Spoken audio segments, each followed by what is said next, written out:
Hello guys, நாம இந்த வீடியோல பாண்டிச்சேரி VAMTS எக்ஸாம் 2025க்கான history one shot revision part 2 தான் பார்க்க போறோம். ஸோ இது வந்து உங்களுக்கு ரிவிஷன் செஷன் மாதிரி தான். உங்களுக்கு புதுசா எதுவுமே படிக்கிற மாதிரி இருக்காது. நீங்க ஏற்கனவே படிச்சிருப்பீங்க. அதுக்கு ஒரு கிளான்ஸ் ரிவிஷன் மாதிரி இம்பார்ட்டன்ட் டாபிக்ஸ் தான் நம்ம பார்க்க போறோம். ஸோ ஃபர்ஸ்ட் வீடியோல மோரார்லெஸ் ப்ரீ இண்டிபெண்டன்ட் ஃபேஸ்ல இருந்து எல்லாமே கவர் பண்ணிட்டோம். இப்போ வந்து Gandhian phase and first world war second world war பத்தி பார்க்கலாம்னு பார்த்திருந்தோம்ல, அதை இந்த வீடியோல பார்க்கலாம். Social and religious reform movements of the 19th century. So first reform மூவ்மெண்ட்ஸ்லாம் பார்க்கலாம். ஸோ மூவ்மெண்ட், அதோட லீடர், அது எந்த பிளேஸ்ல வந்து ஸ்டார்ட் பண்ணாங்க அண்ட் அந்த இயர், ஓகேவா? ஸோ பிரம்ம சமாஜ் இது வந்து பாத்தீங்கன்னா ராஜாராம் மோகன் ராயால கல்கட்டால 1828ல தொடங்கப்பட்டது. அடுத்தது பிரார்த்தன சமாஜ், ஆத்மரங் பாண்டுரங் பாம்பேல 1867ல பிரார்த்தன சமாஜ தொடங்குறாரு. அலிகார் மூவ்மெண்ட். சையத் அகமது கான் வந்து உத்தரப்பிரதேஷ்ல 1875ல இந்த மூவ்மெண்ட்டை தொடங்குறாரு. இதெல்லாம் பாத்தீங்கன்னா ரிஃபார்ம் மூவ்மெண்ட். அடுத்தது ரிவைவல் மூவ்மெண்ட்ஸ் இருக்கு.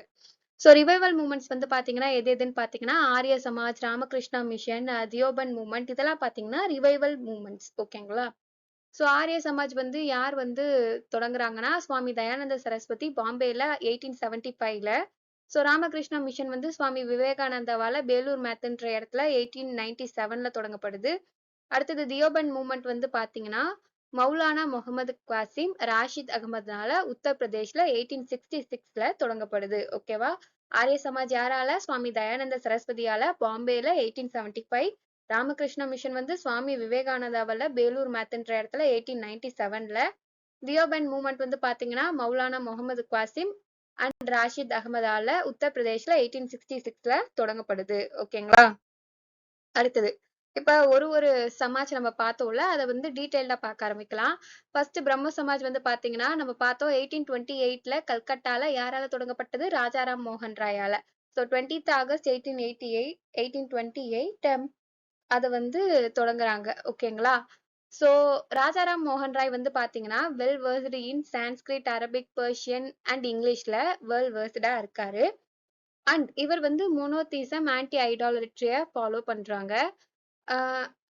ஒரு முக்கியமான ஆக்ட் சதி அபாலிஷன் 1829ல வில்லியம் பென்டிக் வந்து பாஸ் பண்ணுவாரு. அதுக்கு ரொம்பவே சப்போர்ட்டிவா இருந்தது யாருன்ட்டு பாத்தீங்கன்னா ராஜாராம் மோகன் ராய். அவராலதான் வந்து அபாலிஷன் ஆஃப் சதி வந்து அந்த ஆக்ட பாஸ் பண்றாங்க. ஓகேங்களா? அது மட்டும் இல்லாம கல்கட்டால டெம்பிள் வித் நோ இமேஜ ஃபவுண்ட் பண்றாரு. ஓகேங்களா? சோ 1833ல என்ன ஆயிடும்? ராஜாராம் மோகன் ராய் இறந்துடுவாரு. அதுக்கப்புறம் அவரோட ஒர்க்கை வந்து யார் கேரி அவுட் பண்றாங்கன்ட்டு பாத்தீங்கன்னா தேபேந்திரநாத் அந்த ஒர்க்கை கேரி அவுட் பண்ணுவாரு. இவர் வந்து ஒரு மாடரேட் ரிஃபார்மர். 1857ல என்ன நடக்குதுன்ட்டு பாத்தீங்கன்னா கேஷப் சந்திர சென் அப்படின்ற ஒருத்தவங்க வந்து இந்த ஆதி பிரம்ம சமாஜ்ல ஜாயின் ஆகுறாங்க. பட் தேபேந்திரநாத்துக்கும் கேஷப்க்கும் நிறைய கான்ஃபிளிக்ஸ் வரதுனால 1866ல என்ன ஆயிடுது? பிரம்ம சமாஜ் ஸ்பிளிட் ஆயிடுது. பிரம்ம சமாஜ் ஆஃப் இந்தியா, ஆதி பிரம்ம சமாஜ் அப்படின்ட்டு ரெண்டா ஸ்பிளிட் ஆயிடுது. சோ பிரம்ம சமாஜ் ராஜாராம் மோகன் ராயால தொடங்கப்பட்டத ஆதி பிரம்ம சமாஜ் அப்படின்ட்டு சொல்லிடுறாங்க. கேஷப் சந்திர சென்னால தொடங்கப்படுறது பிரம்ம சமாஜ் ஆஃப் இந்தியா அப்படின்ட்டு வந்து சொல்றாங்க. ஈவன் இந்த பிரம்ம சமாஜ் ஆஃப் இந்தியா வந்து டிஸ்கண்டினியூ ஆயிடும். ஏன்ட்டு வந்து பாத்தீங்கன்னா கேஷப் என்ன பண்ணிடுவாரு? அவரோட 14-year old டாட்டரை வந்து ஒரு இந்தியன் பிரின்ஸுக்கு மேரேஜ் பண்ணி கொடுத்ததுனால அவங்க அந்த கட்சிக்குள்ள இருந்தவங்களாம் அதை அப்போஸ் பண்ணி அவங்க சாதாரண பிரம்ம சமாஜ் அப்படின்ட்டு 1878ல தொடங்கிடுறாங்க. ஓகேங்களா? அடுத்து ஒரு முக்கியமான பர்சன்ட் யாருன்ட்டு வந்து பாத்தீங்கன்னா ஈஸ்வர் சந்திர வித்யாசாகர். சோ ஈஸ்வர் சந்திர வித்யாசாகர் வந்து பாத்தீங்கன்னா சைல்டு விடோஸ் ஆஃப் ஹிந்து சொசைட்டியோட பெட்டர்மெண்ட்டுக்காக ரொம்பவே பாடுபட்டாங்க. அது மட்டும் இல்ல, கேர்ள்ஸ்க்கு எஜுகேஷன் கொடுக்கறதுக்கு இவராலதான் வந்து பாத்தீங்கன்னா விடோ ரீமேரேஜ் ரிஃபார்ம் ஆக்ட்ன்ட்டு 1856ல கொண்டு வரப்படுது. ஓகேங்களா? இந்தியன் பீனல் கோட் 1860 வந்து என்ன சொல்லுதுன்ட்டு பாத்தீங்கன்னா அதுதான் வந்து ஃபர்ஸ்ட் ஏஜ் ஆஃப் கன்சென்ட் ஒண்ணு கொண்டு வராங்க. மேரேஜ் ஏஜ் வந்து 10 years. அப்பதான் வந்து ஒரு கேர்ள் சைல்டு மேரேஜ் பண்ணலாம் அப்படின்ற மாதிரி கொண்டு வராங்க.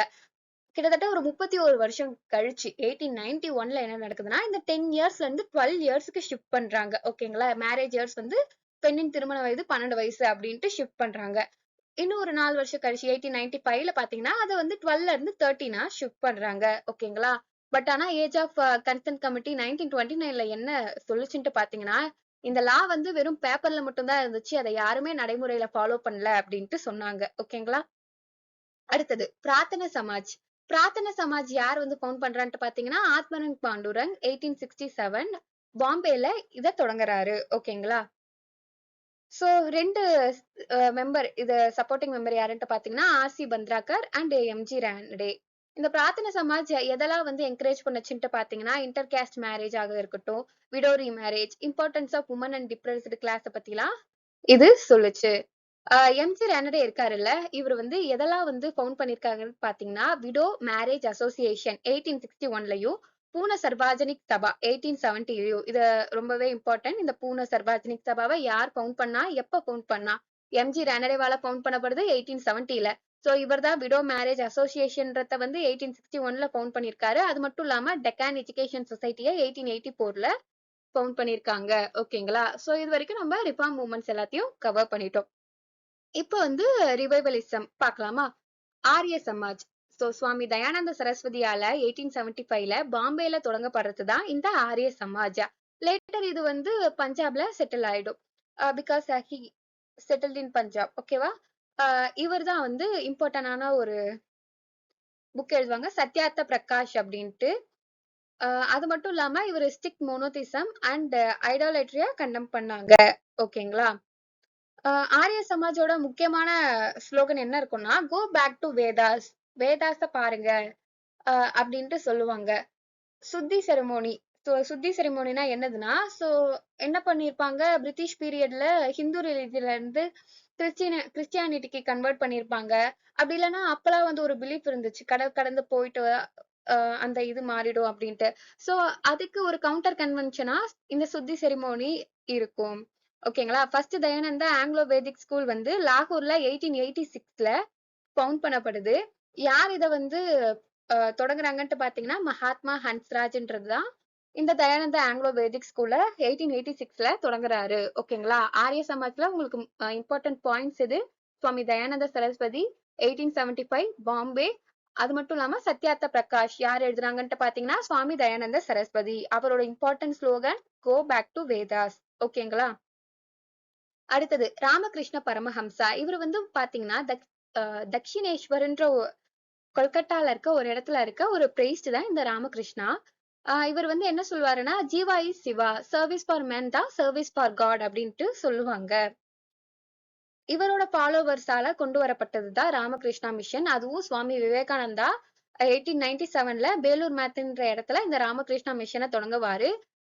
அண்ட் சுவாமி விவேகானந்தா பத்தி இன்னும் ஒரு பாயிண்ட் ஞாபகம் வச்சுக்கணும்னா, அவர் 1893ல சிகாகோல நடந்த வேர்ல்டு கான்பரன்ஸ், அது ரொம்ப ஃபேமஸ், பிரதர்ஸ் அண்ட் சிஸ்டர் அப்படின்ற ஒரு இதை சொல்லுவாரு.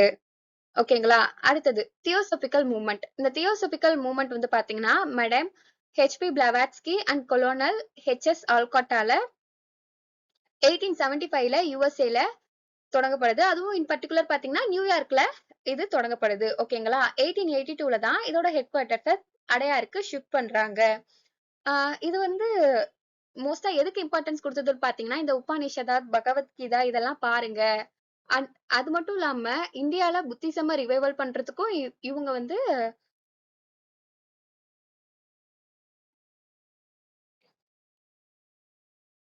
பெரிய உறுதுணையா இருக்காங்க. அடுத்தது இம்பார்ட்டன்ட் யாருன்ட்டு வந்து பாத்தீங்கன்னா, அன்னி பெசன்ட். இவங்க எப்ப இந்தியாவுக்கு வராங்கன்ட்டு பாத்தீங்கன்னா 1893ல இந்தியாவுக்கு வராங்க. அது மட்டும் இல்லாம இந்த தியோசபிக்கல் சொசைட்டியோட செகண்ட் பிரசிடென்டா அன்னி பெசன்ட் தான் இருக்காங்க 1907ல இருந்து 1933 வரைக்கும். பிரசிடென்ட்ஸ் ஆஃப் ஐஎன்சி கல்கட்டாவா 1970ல தேர்ந்தெடுக்கப்படுவாங்க. இந்தியன் நேஷனல் காங்கிரஸ் இருக்குல்ல, அதோட பிரசிடென்ட்க்கு கல்கட்டா செஷன்ல 1917ல அன்னி பெசன்ட் தான் இருப்பாங்க. Who is the first woman president of ஐஎன்சினா நம்ம வந்து அன்னி பெசன்ட் சொல்றோம். அதுவே ஃபர்ஸ்ட் இந்தியன் உமன் பிரசிடென்டா யாருன்ட்டு இருப்பாங்கன்ட்டு பாத்தீங்கன்னா, சரோஜினி நாயுடு 1925ல இருப்பாங்க. ஓகேங்களா? அன்னி பெசன்ட் வந்து ஹோம் ரூல் லீக் மூவ்மெண்ட்ன்ட்டு 1916ல செப்டம்பர்ல மெட்ராஸ்ல வந்து தொடங்குவாங்க. இது வந்து பாத்தீங்கன்னா திலக் விட இது வைட் ஸ்ப்ரெட்டா ஹோம் ரூல் லீக் மூவ்மெண்ட் யார் பண்ணதுன்னு பாத்தீங்கன்னா அன்னி பெசன்ட் தான். கிட்டத்தட்ட 200 பிரான்ச்சஸ் இருக்கும் அப்படின்ட்டு நம்ம பார்த்தோம். அண்ட் அது மட்டும் இல்லாம காமன்வெல் நியூ இந்தியா, காமன்வெல்ன்ற ஒரு வார இதழ் வீக்லியும், நியூ இந்தியான்ற ஒரு டெய்லியும் இவங்க வந்து ரிலீஸ் பண்ணாங்க. ஓகேங்களா? Anti caste movement. இப்ப வந்து ஆன்டி கேஸ்ட் மூவ்மெண்ட்லாம் பார்க்கலாம். ஜோதிபா பூலேன்றவங்க வந்து மகாராஷ்டிரா சேர்ந்தவங்க. இவங்க தான் வந்து ஃபர்ஸ்ட் அன்டச்சபிள்ஸ்க்கான ஒரு ஸ்கூல 1852ல பூனால தொடங்குறாங்க. ஓகேங்களா? Satyashodhak Samaj, truth seeker society அப்படின்றத 1870ல தொடங்குறாங்க. Along with his wife Savitribai Phule கூட இவங்க வந்து டிப்ரெஸ்ட் கிளாஸஸ்க்காகவும் உமனோட அப்லிப்மெண்ட்காகவும் ரொம்பவே பாடுபடுறாங்க. அண்ட் குலம்கிரி ஸ்லேவரின்ற ஒரு புக்கை 1873ல இவர் எழுதி ரிலீஸ் பண்றாங்க. So he opened orphanages and homes for widows too. ஓகேங்களா? சோ அடுத்தது வந்து யார பத்தி பார்க்க போறோம்னா நாராயணகுரு.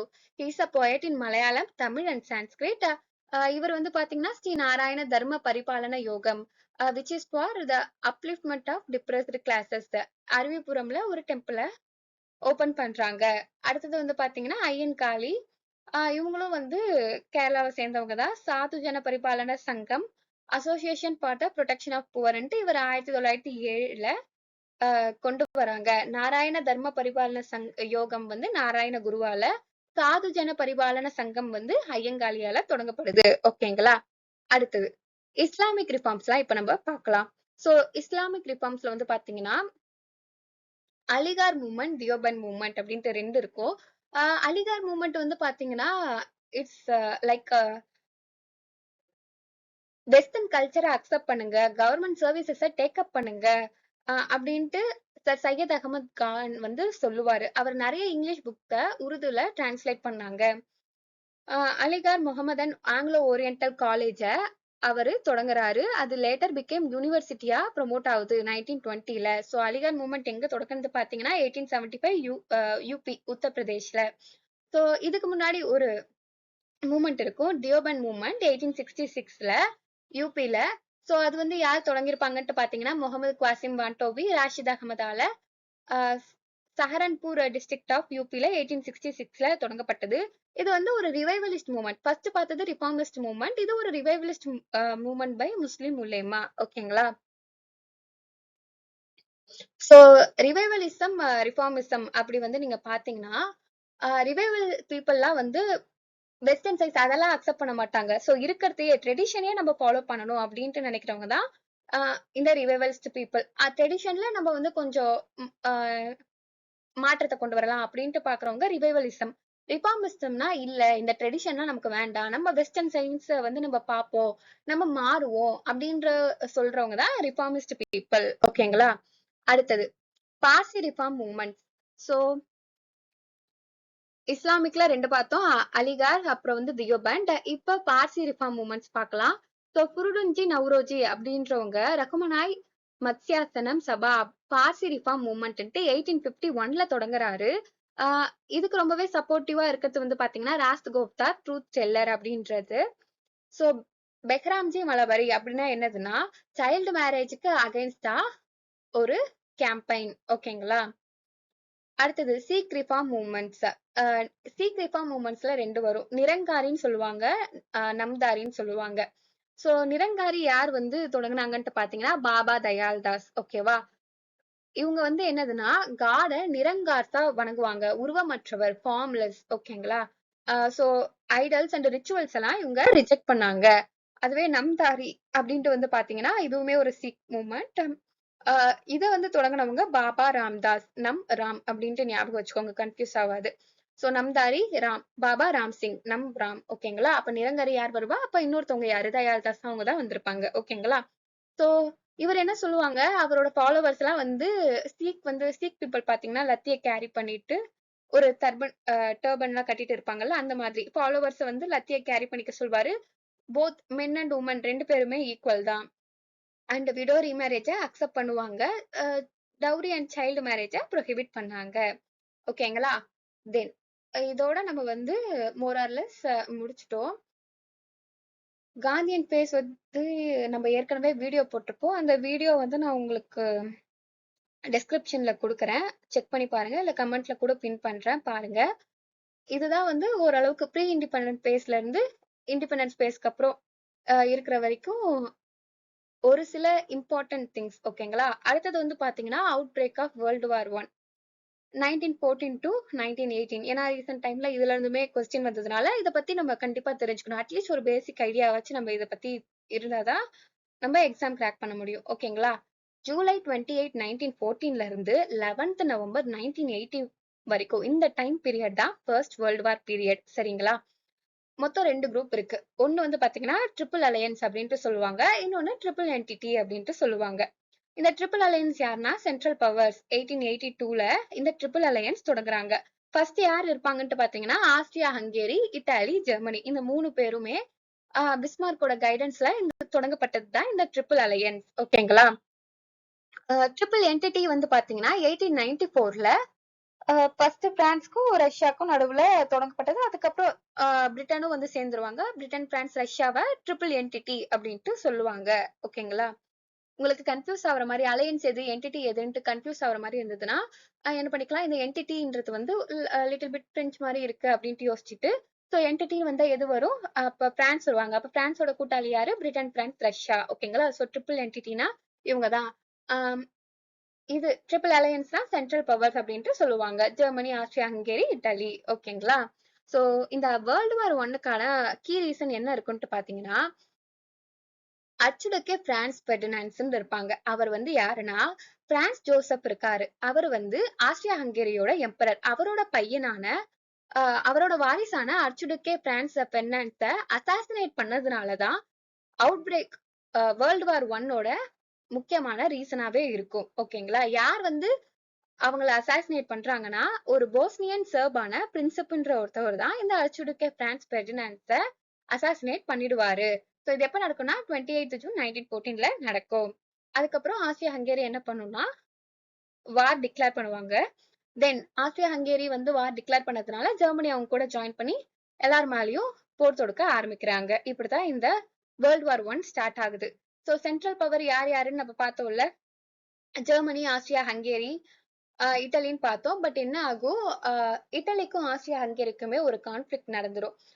இட்டலியோட ஒரு பார்ட்டை வந்து ஆஸ்திரியா ஹங்கேரி எடுத்துக்கிறதுனால இட்டலி என்ன பண்ணிடும், அந்த ட்ரிபிள் அலையன்ஸ்ல இருந்து விலகி அது வந்து பிரிட்டன், பிரான்ஸ், ரஷ்யா கூட ஜாயின் பண்ணிடும். ஃபர்ஸ்ட் ஒரு சீக்ரெட் ட்ரீட்டி போடுவாங்க, அதுக்கப்புறம் அபிஷியலாவே போய் ஜாயின் பண்ணுவாங்க ஓகேங்களா. இப்ப சென்ட்ரல் பவர் ஜெர்மனி, அதோட லீடர் யாருன்ட்டு பாத்தீங்கன்னா கெய்சர் வில்லியம் டூ. தென் ஆஸ்திரியா ஹங்கேரி, அதோட லீடர் யாருன்ட்டு பாத்தீங்கன்னா பிரான்ஸ் ஜோசப் ஒன். அவரோட வாரிசை தான் கொலை பண்ணதுனாலதான் இந்த வேர்ல்டு வார் ஒன் ஸ்டார்ட் ஆகுது ஓகேங்களா. அப்புறம் டர்க்கியோட லீடர் யாருன்ட்டு பாத்தீங்கன்னா சுல்தான் முகமது ஃபை ஓகேங்களா. இப்ப ட்ரிபிள் என்டிட்டியில அலைட் பவர்ஸ் அப்படின்ட்டு சொல்லுவாங்க. இந்த ட்ரிபிள் என்டிட்டி மட்டும் இல்லாம நிறைய ஸ்டேட்ஸ் இதோட வந்து ஜாயின் ஆகும். ஸோ பிரிட்டன், பட் நம்ம கீ ஈவெண்ட்ஸ் பார்க்கலாம். பிரிட்டன் வந்து பாத்தீங்கன்னா டேவிட் லியார்ட் ஜார்ஜ், பிரான்ஸோட லீடரா ஜார்ஜ் கிளமென்சு, ரஷ்யாவா சார் நிக்கோலஸ் டூ. இது ரஷ்யன் ரெவல்யூஷனுமே நடக்கும், அதுவுமே நம்ம பார்ப்போம். So rise of Japan. Japan வந்து பாத்தீங்கன்னா 1894ல சைனா மீது வார் டிக்ளேர் பண்ணும். நீங்க வந்து பாத்தீங்கன்னா மேப்ல வந்து பாத்தீங்கன்னா தெரியும் சைனா எவ்வளவு பெருசா இருக்கும், அந்த ஜப்பான் இத்தனோண்டு இருக்கும், சின்ன ஒரு டாட் மாதிரி இருக்கும் சைனாக்கு பக்கத்துல. சோ அந்த ஜப்பான் வந்து சைனாவை டிஃபீட் பண்ணும் ஓகேவா. வார் டிக்ளேர் பண்ணி சைனாவை டிஃபீட் பண்ணி அதோட லியாட்டாங் பெனின்சுலாவை அனெக்ஸ் பண்ணிப்பாங்க ஓகேவா. அதே மாதிரி ஜப்பான் வந்து இங்கிலாந்து கூட ஒரு அலையன்ஸ் வச்சுக்கும் 1902ல.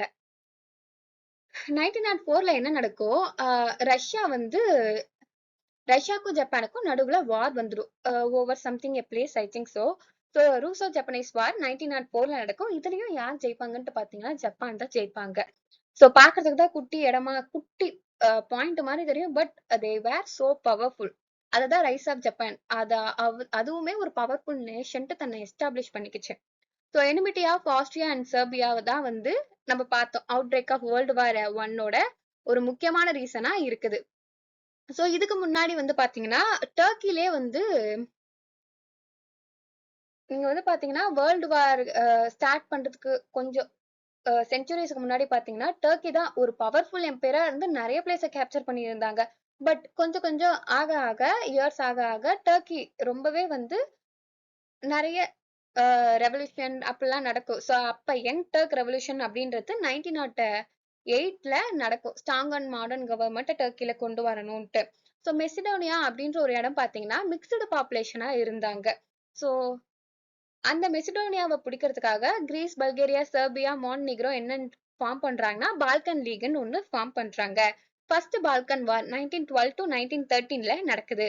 சோ இதுல என்னதுன்னா டர்க்கிஷ் போர்சஸ இந்த பால்கன் லீக் இருக்குல்ல, கிரீஸ், பல்கேரியா, செர்பியா, மான்டினிக்ரோ இவங்கெல்லாம் சேர்ந்து தோற்கடிச்சிடுறாங்க. சோ ட்ரீட்டி ஆஃப் லண்டன்றது மே 1913ல சைன் பண்ணப்படுது.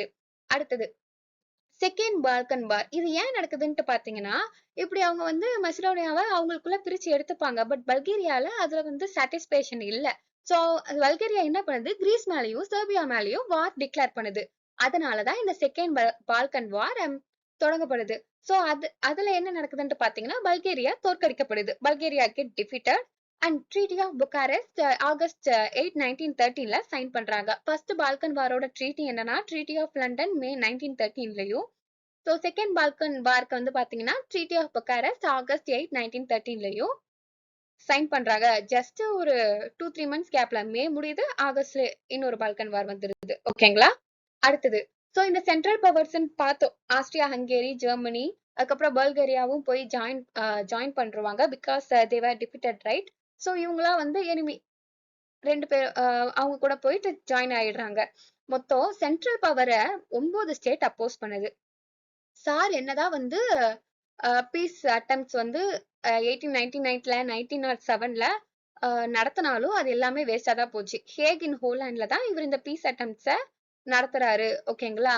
ஸோ 1914ல இந்த ஆரம்பிக்கிற வார் வந்து நிறைய பேட்டலா வரும். ஸோ ஃபர்ஸ்ட் பாத்தீங்கன்னா ஒரு சில இம்பார்ட்டன்ட் பேட்டில் மட்டும் தான் நான் எடுத்திருக்கேன். Battle of Tannenberg. இது யாருக்கும் நடுவுல நடக்கும்னா ரஷ்யாக்கும் ஜெர்மனிக்கும் நடுவுல நடக்கும். ஜெர்மனி தான் வின் பண்ணுவாங்க. அடுத்தது பேட்டில் ஆஃப் மார்னே ரொம்பவே இம்பார்ட்டன்ட். ஏன்னா அந்த மார்னேவை ட்ரென்ச் வார்பேர் அப்படின்னு சொல்லுவாங்க. ஸோ செப்டம்பர் 1914ல நடக்கும். இதுல யார் ஜெயிக்கிறாங்கன்ட்டு பாத்தீங்கன்னா பிரெஞ்சு தான் ஜெயிக்கிறாங்க. ஓகேங்களா? பிரெஞ்சுக்கும் ஜெர்மனிக்கும் நடுவுல இருக்குது. அதுல பிரெஞ்சு ஜெயிக்கிறாங்க. அப்புறம் பேட்டில் ஆஃப் வேர்டன், அப்புறம் பேட்டில் ஆஃப் சோம். இது வந்து பாத்தீங்கன்னா பிரெஞ்சுக்கும் ஜெர்மனுக்கும் பிரிட்டிஷ்க்கும் ஜெர்மனுக்கும் நடக்குது. அலைடு பவரோட சப்போர்ட்டால அலைட் பவர் தான் ஜெயிக்குமே. அடுத்தது 1917ல என்ன நடக்க ஆரம்பிக்கும், ரஷ்யா உள்ளேயே இன்டர்னல் ரெவல்யூஷன் நடக்க ஆரம்பிச்சிடும். சோ சார் நிக்கோலஸ் எதிர்த்து உள்நாட்டு இன்டர்னல் ரெபலியன் நடக்கும். சார் நிக்கோலஸ் வந்து ராஜினாமா பண்ணப்படுவாங்க. அதனால அந்த மக்கள் என்னன்னா நாங்க இதுக்கப்புறம் வந்து வார்ல இது பண்ண விரும்பல அப்படின்ட்டு ஜெர்மனி கிட்ட சரண்டர் ஆயிடுவாங்க. சோ அதனால ரஷ்யா வந்து ட்ரீட்டி ஆஃப் பிரெஸ்ட் லிட்டோவ்ஸ்கி அப்படின்றத 3rd மார்ச் 1918ல சைன் பண்ணுவாங்க. ஓகேங்களா? அடுத்தது இத்தாலி வந்து நான் தான் சொன்னேன்ல சீக்ரெட் ட்ரீட்டி ஆஃப் லண்டன் அப்படின்றத வந்து ஏப்ரல் 1915ல போட்டுருவாங்க. ஏன் வந்து பாத்தீங்கன்னா இத்தாலிக்கும் ஆஸ்திரியா ஹங்கேரிக்கும் ஒரு பிளேஸ் மேல ஒரு கான்ஃபிளிக்ட் இருந்தது இல்ல, அந்த பிளேஸ் எதுனா ட்ரெட்டினோ அப்படின்ற ஒரு பிளேஸ் மேலதான் கான்ஃபிளிக்ட்ஸ் இருக்கும். அதனால அவங்க வந்து 1915லே வந்து சீக்ரெட் ட்ரீட்டி போட்டு வச்சிருப்பாங்க. அதுக்கப்புறம் ஃபார்மலா எப்ப அந்த அலைஸ் கூட ஜாயின் பண்றாங்கன்னா மே 1916ல ஜாயின் பண்றாங்க. இந்த 1916ல பாத்தீங்கன்னா ஒரு நேவல் பேட்டில் நடக்குது. பேட்டில் ஆஃப் ஜுட்லாண்ட் அப்படின்ட்டு சொல்லுவாங்க. நார்த் சீல நடக்குது. இது வந்து பிரிட்டிஷ்க்கும் ஜெர்மனிக்கும் இடையில நடக்கிறதுனால, பட் பிரிட்டிஷ் என்னன்னா அப்ப வந்து நேவல்ல ரொம்பவே ஸ்ட்ராங்கா இருந்தாங்க. அதனால பிரிட்டிஷ் வந்து அந்த பேட்டில வின் பண்றாங்க. பேட்டில் ஆஃப் ஜட்லாண்ட் 1916ல நடக்குது. ஓகேவா? அதனால கோபம் கொண்ட ஜெர்மன் என்ன பண்றாங்க, சப்மரைன் வார்ஃபேரை தொடங்க ஆரம்பிச்சிடுறாங்க. அதுல வந்து பாத்தீங்கன்னா அந்த பார்டரை எந்த ஷிப் கிராஸ் பண்ணாலும் அந்த சப்மரைன் வச்சு க்ளோஸ் பண்ணிடுவாங்க. இந்த மாதிரி பண்ணிட்டு இருக்கும்போது அமெரிக்காவோட ஒரு நியூட்ரல் ஷிப் தான் லுசிட்டானியா அப்படின்றது. அது வந்து என்ன பண்ணிடுது, ஜெர்மன் சாங்க் பண்ணிடுச்சு. அவ்வளவுதான். அமெரிக்காவோட பிரசிடென்டான வூட்ரோ வில்சனுக்கு செம கோவம் வந்து ஜெர்மனி மேல அபிஷியலா ஏப்ரல் 1917ல வார டிக்ளேர் பண்றாங்க. அது வரைக்கும் அமெரிக்கா வந்து பாத்தீங்கன்னா ஜஸ்ட் மெட்டீரியல் சப்போர்ட்டா தான் ப்ரொவைட் பண்ணிட்டு இருந்தாங்க. எப்ப களத்துல இறங்குறாங்கன்ட்டு பாத்தீங்கன்னா ஏப்ரல் 1917ல களத்துல இறங்கிடுறாங்க. அதுக்கு முக்கியமான ரீசனா இருக்கிறது என்ன, இந்த லுசிட்டானியா ஷிப்ப மூழ்கடிச்சிடுது தான். ஓகேவா? சோ கொஞ்சம் கொஞ்சமா பாத்தீங்கன்னா எல்லாருமே வந்து தோற்கடிக்கப்பட்டு சரண்டர் ஆக ஆரம்பிப்பாங்க. ஜெர்மனில இருந்து, ஆஸ்திரியா ஹங்கேரியில இருந்து, டர்க்கில இருந்து எல்லாருமே சரண்டர் ஆக ஆரம்பிப்பாங்க. ஸோ டர்க்கியோட போடுற ட்ரீட்டிக்கு பேர் என்னன்னு பாத்தீங்கன்னா ட்ரீட்டி ஆஃப் சிப்ரிஸ். சிவ்ரிஸ் வந்து பாத்தீங்கன்னா ஆகஸ்ட் 10 1920ல சைன் பண்ணுவாங்க. பட் அதை வந்து லேட்டர் 1923ல ட்ரீட்டி ஆஃப் லசானே மூலயமா replace பண்ணப்படுறாங்க. It is due to the Turkish nationalist movement Mustafa கேமாலால lead பண்ணப்படும். ஓகேங்களா. இந்தியா வந்து பாத்தீங்கன்னா பிரிட்டிஷுக்கு கிட்டத்தட்ட 230 மில்லியன் கேஷ் ஆகும், 125 மில்லியன் லோன் ஆகும், மெட்டீரியல்ஸா 250 மில்லியன் வந்து சப்போர்ட் பண்ணியிருக்கோம் இந்த வேர்ல்டு வார் 1ல. இதோட ரிசல்ட்டா தான் வந்து பாத்தீங்கன்னா ஹோம் ரூல் லீக் மூவ்மெண்ட் அப்படின்ட்டு ஸ்டார்ட் ஆகும். நம்ம பாத்தீங்கன்னா தெரியும், செப்டம்பர் 1916ல மெட்ராஸ்ல அன்னி பெசன்ட்டும், ஏப்ரல் 1916லயே திலக்கும் வந்து ஹோம் ரூல் லீக் மூவ்மெண்ட்டை ஸ்டார்ட் பண்ணியிருப்பாங்க. ஸோ இந்தியாவுக்கு வந்து நீங்க டொமினியன் ஸ்டேட்டஸ் கொடுங்க, அந்த மாதிரி நிறைய ஒரு சில பாயிண்ட்ஸ் எல்லாம் முன் வச்சு இந்த இது லீக் மூவ்மெண்ட்டை ஸ்டார்ட் பண்ணியிருப்பாங்க. கரெக்டா ஹோம் ரூல் லீக் மூவ்மெண்டோட பீரியட் வந்து பாத்தீங்கன்னா 1916ல இருந்து 1918 வரைக்கும் நடக்கும். சோ நம்ம வந்து பார்த்தோம்ல, டர்க்கில வந்து ஒரு இன்டர்னல் ரெபலியன் மூலயமா ரஷ்யன் ரெவல்யூஷன் நடக்கும். 15th மார்ச் 1917ல நிக்கோலஸ் II அவரோட பதவியை துறப்பாரு, அப்டிகேட் பண்ணுவாரு. ஓகேங்களா. அடுத்தது லீக் ஆஃப் நேஷன் வந்து பாத்தீங்கன்னா 1920ல ஜெனீவா சுவிட்சர்லாண்ட்ல தொடங்கப்படுது. இது வந்து ஒரு கொஸ்டினாவே வந்திருந்தது. லீக் ஆஃப் நேஷன் எந்த இயர்ல தொடங்கப்பட்டுச்சு, அந்த எந்த பிளேஸ்ல. உங்களுக்கு இயர் ஞாபகம் இருந்தாலே அதை ஈஸியா அடிச்சிருந்திருக்கலாம். 1920ல லீக் ஆஃப் நேஷன் தொடங்கப்படும். அடுத்தது வந்து பாத்தீங்கன்னா permanent member of the council யார் யாருன்னு பாத்தீங்கன்னா Britain, France, Italy, Japan, US. இவங்க தான் வந்து பெர்மனன்ட் மெம்பர் ஆஃப் த கவுன்சிலா இருக்காங்க. அப்படியே பாருங்களேன், அந்த 3 பேர் பிரிட்டன், பிரான்ஸ், ரஷ்யா மட்டும் வரல, அதுக்கு பதில் இட்டாலி. ஸோ ஜப்பான் அவங்களும் வந்து அதை அவங்கள ஒரு பவரா காட்டிக்கிட்டாங்கல்ல. ஸோ ஜப்பான், யூஎஸ்லாம் வந்து பெர்மனன்ட் மெம்பர் ஆஃப் த கவுன்சிலா இருந்தாங்க. செக்ரட்டேரியட். ஸோ ஃபர்ஸ்ட் செக்ரட்டரி ஜெனரலா யார் இருக்காங்கன்ட்டு பாத்தீங்கன்னா sir Eric Drummond from Britain. பிரிட்டனை சார்ந்த சர் எரிக் ட்ரமான் தான் ஃபர்ஸ்ட் செக்ரட்டரி ஜெனரலா இருக்காரு. So international court of justice வந்து பாத்தீங்கன்னா Hague. a place in Holland. அங்க வந்து இந்த இன்டர்நேஷனல் கோர்ட் ஆஃப் ஜஸ்டிஸ தொடங்குறாங்க. இதுல மொத்தம் 15 ஜட்ஜஸ் இருக்காங்க. ஜெர்மனி எப்ப வந்து இந்த லீக் ஆஃப் நேஷன்ல ஜாயின் பண்றாங்கன்ட்டு பாத்தீங்கன்னா 1926ல ஜாயின் பண்ணுவாங்க. பட் 1933லயே அவங்க ரிசைன் பண்ணிடுவாங்க. அதுக்கப்புறம் அவங்க வந்து பாத்தீங்கன்னா செகண்ட் வேர்ல்ட் வார் ஸ்டார்ட் ஆகும். அதே மாதிரி ரஷ்யா வந்து பாத்தீங்கன்னா 1934ல தான் ஜாயின் ஆகும். பட் 1939லயே அதை எக்ஸ்பெல் பண்ணிடுவாங்க. எக்ஸ்பெல்னா அவங்கள வந்து விலக்கி வச்சிடுறாங்க. ஏன்னா பாத்தீங்கன்னா கான்ஃபிளிக்ட் ஓவர் த பின்லாண்ட். அங்க ஒரு கான்ஃபிளிக்ட் இருந்ததுனால அவங்க லீக் ஆஃப் நேஷன் சொன்னதை கேட்காதனால ரஷ்யாவை எக்ஸ்பெக்ட் பண்ணிருவாங்க. இட்டாலியுமே 1937ல ரிசைன் பண்ணிட்டு போயிடுவாங்க. ஸோ இந்த லீக் ஆஃப் நேஷன் எப்போ அபிஷியலா டிசால்வ் ஆயிடுதுன்னு பாத்தீங்கன்னா 1946ல டிசால்வ் ஆயிடுது. ஸோ இந்த லீக் ஆஃப் நேஷன் மூலயமா வந்து நிறைய கான்ஃபிளிக்ட் வந்து ரிசால்வ் பண்ணிருக்காங்க. மேஜர் வந்து பாத்தீங்கன்னா 1920ல ஸ்வீடனுக்கும் பின்லாண்டுக்கும் ஆலண்ட் ஐலாண்ட் அப்படின்ற ஒரு இடத்துல டிஸ்பியூட் வரும். அதை வந்து தீர்த்து வைப்பாங்க. அடுத்தது 1920ல போலண்ட் அண்ட் ஜெர்மனி வந்து அப்பர் சிலேசியா அந்த இடத்துக்குள்ள ஒரு கான்ஃபிளிக்ட் வரதுனால அதையும் வந்து தீர்த்து வைப்பாங்க. அடுத்தது 1925ல கிரீஸ்க்கும் பல்கேரிக்கும் நடக்கிற டிஸ்பியூட்டை தீர்த்து வைப்பாங்க. ஓகேங்களா. ஸோ இதுதான் வந்து வேர்ல்டு வார் 1 வரைக்கும் நம்ம பார்த்திருக்கோம்.